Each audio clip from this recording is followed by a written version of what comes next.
성탄절 하면 가장 많이 언급하고 떠오르는 말씀 구절이 바로 이 구절입니다.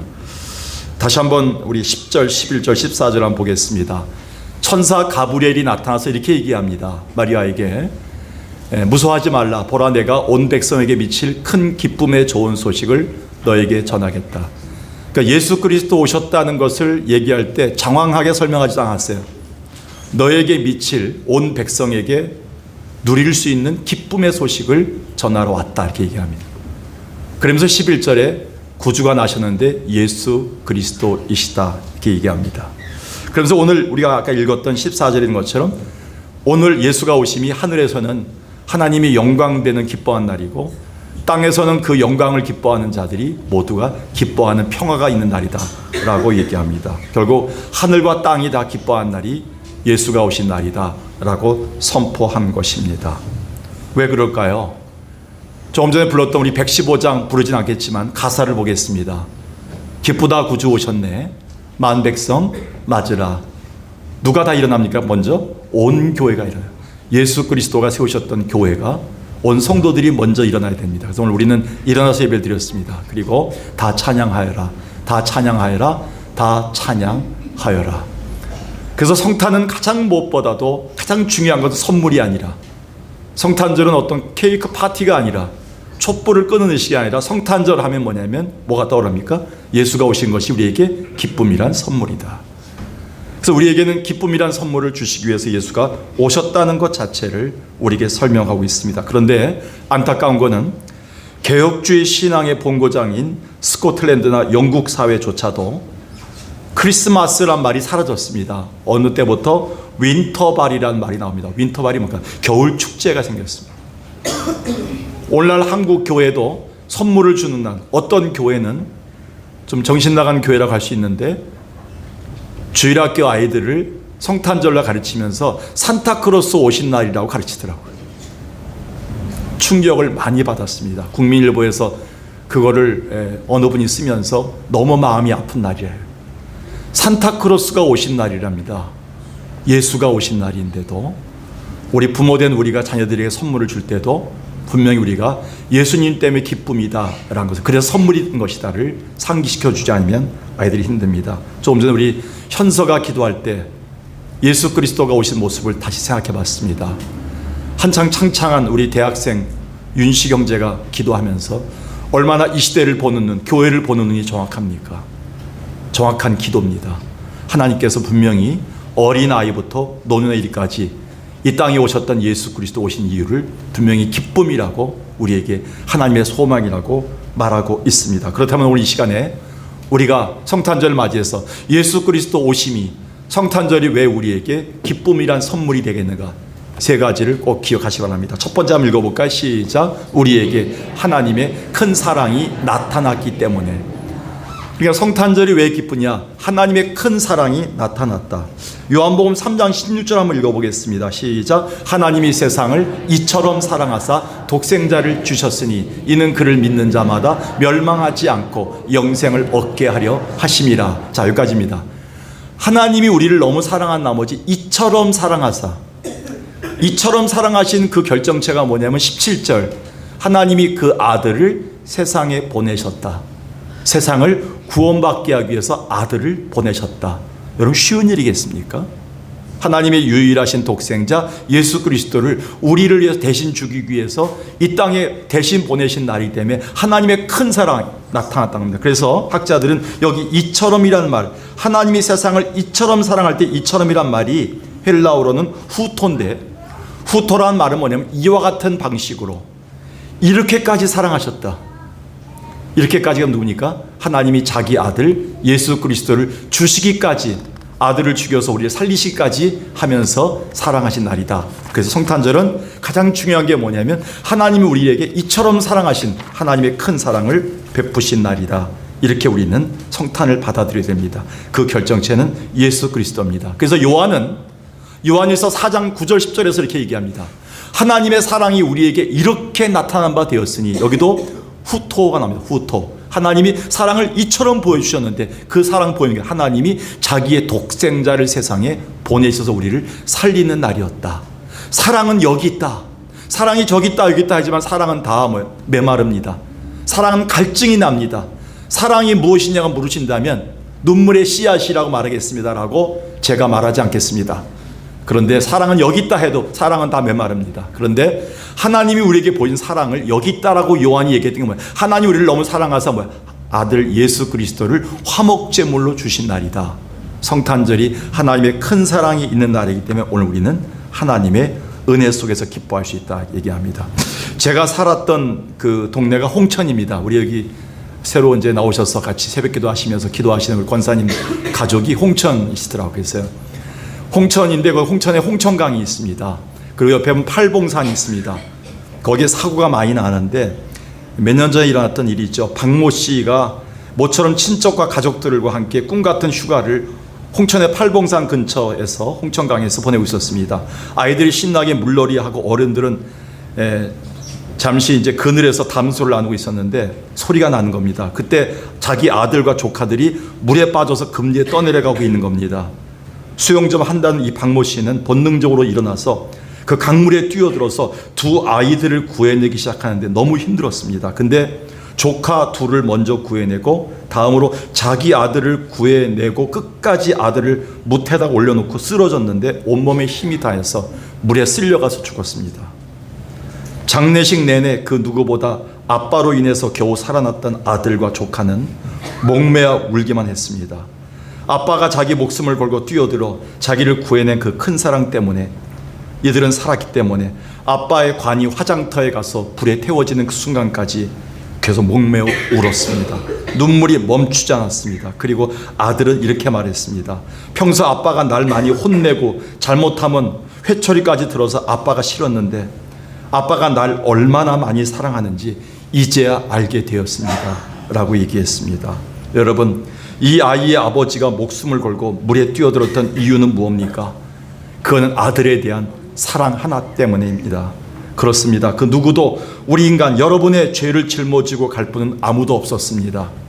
그런데 오직 하나님만이 우리를 향하신 그 큰 사랑 때문에 조건 없이 유일하신 아들 예수 그리스도를 보내신 것이 아닌가요? 그래서 바울은 로마서 5장 8절에서 이렇게 얘기합니다.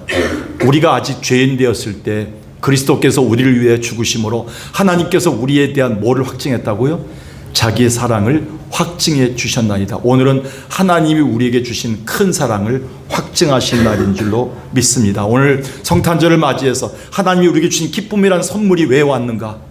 하나님의 큰 사랑을 베푸신 날임을 확인하면서 기쁨으로 찬양한 여러분 되길 주의 이름으로 축원합니다.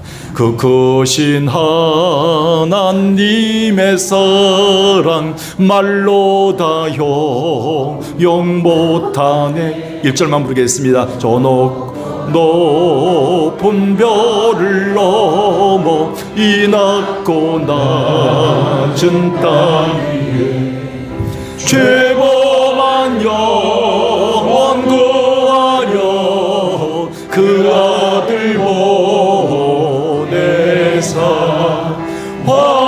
화목제로 삼으시고 죄 용서하셨네. 하나님 크신 사랑은 증량다 못하며 영원히 변치 않는 사랑 성도여 찬양하세. 두 번째로요, 성탄절이 왜 우리에게 기쁨이란 선물을 주는가요? 한번 읽어볼까요? 시작. 우리에게 구원의 길이 열렸기 때문입니다. 20세기 가장 위대한 신학자라고 할 수 있는 폴 틸리라는 사람은 신학이 뭐냐? 신앙이 뭐냐? 이렇게 물으니까 이렇게 대답했습니다. 궁극적인 갈망 상태다. 인간에게 있는 궁극적인 갈망을 나타내는 것이 신학이고 신앙이다 라고 얘기했습니다. 영어로는 유식한 말로 ultimate concern이란 말로 번역되어 있습니다.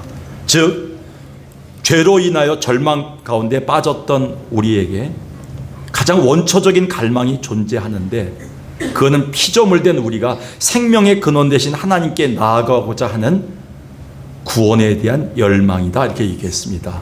예를 들자면 그 어떤 수모와 손가락질에도 그의 자존심을 접고 돌 무화과 나무로 올라갔던 여리고 세모서장, 어제 공부했지 않습니까? 삭개오 얘기입니다. 그뿐인가요? 최고의 지성과 종교성을 갖췄지만 여전히 채워지지 않는 인간의 구원에 대한 갈망으로 인해서 밤늦은 시간인데도 불구하고 홀로 예수님을 찾아왔던 니고데모도 그렇습니다. 하나님을 떠난 죄인 된 우리에겐 누구나 구원에 대한 열망이 존재합니다. 왜 밤새도록 술을 먹어야 될까요? 왜 마약을 해야 될까요? 왜 그렇게 성공했어도 도박을 해야 될까요? 왜 밤새도록 게임을 하지 않으면 채워지지 않을까요? 그거는 우리 안엔 죄로 인해서 생겨난 구멍이 있기 때문이에요. 그 구멍을 어떤 인간도 채울 수가 없고 어떤 분도 그 구원에 대한 열망과 고독을 채울 사람이 없기 때문에 갈망하고 있는 거예요. 잘못된 길로 갈망하다 보니까 도박에 중독되고 마약에 중독되고 그 연예인들이, 정치가들이, 그 유명한 참 공인들이 죄악에 중독돼서 그들이 술에 중독해서 무너지고 있는 것입니다. 그래서 오늘 우리에게는 건강을 얻고 싶고 명예를 얻고 싶고 이름을 남기고 싶은 갈망도 존재하지만 무엇보다도 우리는 죄에 대한 갈망이 있어요. 이 죄를 어떻게 하면 해결할 수 있는가 갈망이 있는 거예요. 그래서 프랑스 사상가 파스칼은 우리 안에는 하나님만이 채울 수 있는 진공관이 존재한다 그랬어요. 이것을 실존적 고독이다 이렇게 얘기했습니다. 참으로 그렇게 밤에 있으면 한숨이 납니다. 저도 어제 장로님들하고 오랜만에 이제 정책당회, 내년도를 위한 정책당회를 긴 시간을 하고 같이 담소를 나누고 식사하면서 이런 얘기를 했습니다.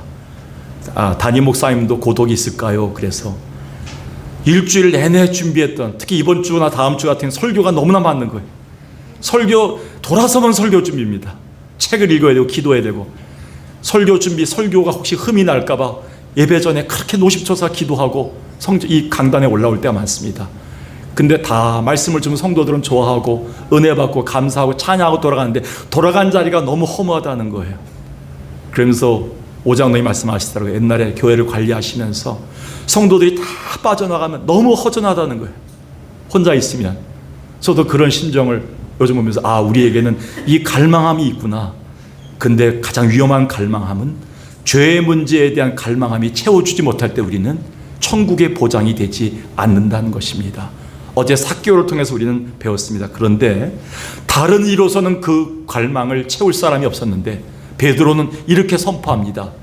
사도행전 4장 11절과 12절에 보니까 이 예수가 너희들이 버렸지만 예수가 가장 필요한 모퉁이 돌이 됐다. 건축자들의 그 이유가 뭐냐? 다른 이로서는 구원받을 수 없는데 천하 인간에게 구원을 받을 만한 예수 이름 위에 다른 이름을 주신 일이 없다. 그래서 이 예수가 오신 날이면 구주가 오셨다 이렇게 얘기하는 거예요. 여러분의 갈망을 채우고 여러분의 고독을 채우고 밤새도록 술을 먹어야지만 채울 수 있는 인간의 고통의 그 괴로움과 갈등을 채울 수 있는 예수 그리스도가 오신 날이기 때문에 우린 기쁜 거예요. 그 예수 붙들고 우리가 가기 때문에 오늘 예수 그리스도 오신 날이 기쁨의 날로 맞이할 수밖에 없다는 것입니다. 참으로 그래서 누가복음 오늘 다시 2장 11절과 14절에 보니까 다윗의 동네에 너희를 위해서 누가 나셨다고요? 구주가 나셨다. 구주가 뭡니까? 세비어입니다. 우리의 죄의 문제를 해결할 분이 오셨다는 거예요. 그래서 기쁜 거예요. 그리고 14절에 보니까 그래서 하나님과 우리의 사이에 뭐가 열린 거예요? 구원의 길이 열린 거예요. 할렐루야. 하늘이 열리고 땅이 열린 거예요. 그래서 땅과 하늘을 예수가 여심으로 말미암아서 예수가 오심으로 하늘과 땅이 연결된 거예요. 십자가로 연결해 주신 겁니다. 여러분 2009년 10월 19일이 왜 기쁜 날입니까? 2009년 10월 19일은 안양에 살던 제가, 군포에 살던 제가 그때 당시 이 석관기에 오기 전인데 공항에 사람들을 영접하러 나갈 때마다 2시간 반, 3시간씩 걸려서 인천공항을 갔습니다. 근데 그날 이후부터 인천공항을 1시간 20분 만에 갔습니다. 안양에서. 그 이유는 인천경제자유구역인 송도국제도시와 인천국제공항을 연결하는 21.38km 50리가 넘는 다리가 세워졌어요. 그 다리를 세울 때 많은 사람들이 90%가 안 된다 그랬어요. 왜? 조수간만의 차가 너무 심해서 모든 다리 중에 이 다리는 불가능하다 했는데 한국의 기술진들이 뚫고선 그 다리를 연결해서 3시간 걸리던 그 거리를 1시간 20분으로 축소했습니다. 얼마나 많은 유통량이 지나가고 있을까요? 기적의 다리가 연출했습니다. 우리의 삶에 뚫려야 되고 열려야 됩니다. 구원의 길이 열리기 위해서 예수가 오신 줄로 믿습니다. 그래서 오늘 기쁜 이유는 예수 때문에 하늘과 땅이 열린 날이에요. 그래서 하나님 영광되고 우리에게는 기쁨이 되는 겁니다. 그것을 확인한 날이 바로 성탄절이다. 이렇게 성경은 말하고 있습니다. 그래서 히브리서 10장 19, 20절 이렇게 나와 있습니다. 그러므로 형제들아 우리가 예수의 피를 힘입어 성소에 들어갈 담력을 얻었나니 그 길은 우리를 위하여 휘장 가운데로 열어놓으신 새롭고 산 길이요 휘장은 곧 그의 예수님의 육체니라. 어제 우리가 성탄을 앞두고 예수님의 살과 예수님의 피를 먹고 마시는 성찬식을 했습니다. 상징적이지만 그 의미가 뭡니까? 예수님의 찢기심과 예수님의 죽으심이 피 흘리심이 하늘과 땅을 연결하는 구원의 길이 열린 날입니다. 인천대교가 문제입니까? 우리는 하늘까지 올라가는 길이 열렸다는 것이 얼마나 감사한지 모릅니다. 오늘도 예수를 부르며 하늘길이 열리시길 바라겠습니다. 마지막 3번째요. 한번 읽어볼까요? 시작. 우리에게 은혜를 더디펴 주셨기 때문입니다. 마리아가 자기처럼 아무 보잘것없는 계집종에게 그것도 인류를 구원할 예수 그리스도가 탄생했다는 사실에 그 은혜에 너무나 감격해서 이렇게 찬양했습니다. 누가복음 1장 42절 48절에 보니까 이렇게 얘기합니다. 내 마음이 47절 하나님 내 구주를 기뻐하였음은 그 이유가 나옵니다. 48절에 그의 여종의 비천함을 돌보셨음이라. 나는 복 있는 여자가 됐다. 왜? 예수가 나를 통해서 태어나기 때문에, 내가 예수의 엄마가 된 것 때문에 너무 기뻐하는 거예요. 비천한 여종에게 하나님의 은혜가 온 것 때문에. 대단한 왕족 가문이거나 명망 있는 권세 집안이나 그리고 박사의 가문도 아닌데 비천한 신분으로서 그것도 평범한 여인에게 이런 은혜가 더디펴진 것에 감격한 겁니다. 이것뿐인가요? 우리가 성탄과 관계된 말씀들을 읽다 보면 하나님이 비천한 우리에게 더디펴 주신 은혜들은 얼마든지 찾을 수가 있습니다. 무엇보다도 아기 예수님은 예루살렘이라는 대도시가 아닌 가장 보잘것없는 그저 떡을 만들어 팔던 1000명 정도 살던 그런 마을, 어디서 태어나셨나요? 예루살렘에다 갖다 떡을 지고 가서 떡을 팔던 마을이 있습니다. 예루살렘 곁에 있는 가난한 자들이, 거기에는 에브라다 그 족속들이 살던 마을입니다. 거기 어디입니까? 베들레헴입니다. 그래서 베들레헴이란 뜻이 면 떡집이란 뜻입니다. 레헴, 떡입니다. 베트, 집입니다. 베들레헴은 떡집입니다. 그러니까 떡을 만들어 팔던 가난한 사람들이 살던 동네, 1000명도 안 되는 마을에 예수님이 태어났어요. 하필이면 예수님이 왕궁에 태어나지, 예수님이 명망 있는 가문에 태어나지, 예수님이 화려한 재벌집에 태어나지, 예수님이 하필이면 그 어디서 태어났어요? 베들레헴의 어디서? 또 마구간에서 소나 양들이 먹는 그 염을 먹는 통에서 태어났어요. 우연한 일일까요? 우리는 성탄절을 맞이해서 낮고 낮은 몸으로 비천한 자들에게만 하나님이 은혜 주신다는 걸 기억해야 됩니다. 신앙생활하면서 나이가 들면서 점점 겸손하셔야 됩니다. 점점 들을 수 있어야 됩니다. 무릎 꿇을 수 있어야 됩니다. 점점 낮춰야 됩니다. 어린아이가 되어야 됩니다. 그게 아기 예수가 오신 목적입니다. 여러분, 예수 그리스도의 소식을 가장 먼저 전한 사람이 누굽니까? 가장 먼저 누구에게 전달했습니까? 예수 소식을? 왕입니까? 박사입니까? 대단한 학자들입니까? 들에서 양을 치던 냄새나는 천민 목자들에게 가장 먼저 예수의 소식을 전해줬어요. 비천한 자들에게 나타난 게 뭐예요? 하나님의 은혜예요. 그래서 성탄절은 무엇보다도 비천한 자들에게 주신 하나님의 은혜가 있는 날이기 때문에 우리는 기뻐하는 거예요. 저 같은 사람이 어떻게 예수 믿었을까요? 정선 전시 36대 영음분파에 전상일이라는 사람이 어떻게 예수를 믿고 대학교 1학년 때 어떻게 이 자리까지 와서 복음을 전하는 자가 되었을까요? 여러분이 어떻게 해서 석관시장에서 일을 하다가 누굴 만나서 이 교회 전도받고 와서 교회 권사가 되고 장로가 되고 어떻게 이렇게 되었을까요? 이 하나님의 은혜 앞에 무릎 꿇지 않으면 우리는 교만할 수밖에 없습니다. 오늘도 우리는 비천한 자들에게 주신 은혜가 나타난 날이 바로 성탄절임을 기억하십시다. 그러면 마지막으로 질문하겠습니다. 예수님에게 성탄 선물을 가장 먼저 전달한 사람들이 누굴까요? 아이들 알 거예요. 예수님에게 가장 먼저 황금과 유향과 옥합의 선물을 가져온 사람이 누굽니까? 아이들 벌써 대답했어요. 동방에서 온 박사들. 꼭 3명이 아니에요. 우리가 3명을 그리게 되어 있는데 선물이 3개이기 때문에 3명이 아니라 수십 명입니다. 그 당시에는. 동방이 어디입니까? 페르시아 쪽입니다. 약 45일 걸린답니다. 45일 때 사막을 뚫고 도적들을 뚫고 오는 거예요. 한 40-50명이 같이 와야 되는 겁니다. 근데 그들이 가장 먼저 예수님을 경배했어요. 베들레헴에 있는 박사들, 예수님이 태어날 것을 맞춘 사람들까지도 안 왔어요. 선물 가지고 안 왔는데 정작 예수님 앞에 와서 선물을 가져왔던 최초의 경배자들은 멀리 전혀 모르는 먼 길에서 오는 동방에서 온 박사들이었습니다. 오늘 비천한 자들, 연약한 자들에게 은혜가 나타난 날이 성탄절입니다. 오늘도 우리가 성탄절 다 가기 전에 더 낮추셔서 하나님의 은혜를 우리가 만끽하기를 주의 이름으로 축원합니다. 그래서 여기 보니까 미가서 5장 2절에 보니까 베들레헴을 이렇게 얘기합니다. 베들레헴 에브라다야 너는 유다 족속 중에 작을지라도. 예수님이 태어난 장소가 베들레헴 너무 작은 곳이었다는 거예요. 근데 이 말은 작을지도라는 히브리어는 차아르입니다. 차아르가 규모가 작다는 말이 아니라 천하고 보잘것없는 미천한 것이란 뜻입니다. 은혜일 수밖에 없습니다. 오늘 우리가 주 앞에서 연약한 자들이지만 어제 성찬식과 성탄절 예배를 통해서 비천한 자들, 미천한 자들, 하나님 겸손한 자들에게 은혜를 주심에 감사하면서 오늘도 그 기쁨을 간직할 수 있는 여러분 되시길 주의 이름으로 간절히 축원합니다.